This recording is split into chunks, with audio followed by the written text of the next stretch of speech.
আসসালামু আলাইকুম রহমতুল্লাহ। আপনারা ক্যান্সারের নাম শুনেছেন না?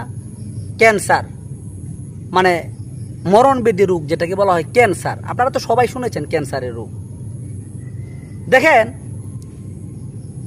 হাতের আঙ্গুলের মধ্যে যদি ক্যান্সার ধরা পড়ে, তো আঙ্গুল কেটে ফেললে কিন্তু ক্যান্সার ভালো হওয়ার সম্ভাবনা আছে। পায়ের আঙ্গুলের মধ্যে যদি ক্যান্সার ধরা পড়ে, তো পায়ের আঙ্গুল কেটে ফেললে কিন্তু ক্যান্সার ভালো হওয়ার সম্ভাবনা আছে।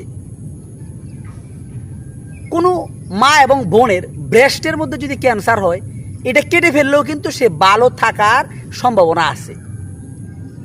কিন্তু কোনো মানুষ যদি, কোনো মুসলমান মানুষ যদি সলাৎ থেকে দূরে থাকে, অর্থাৎ সলাৎ সে না পড়ে থাকে, তাহলে তার ঈমান টিকিয়ে রাখা সম্ভব না।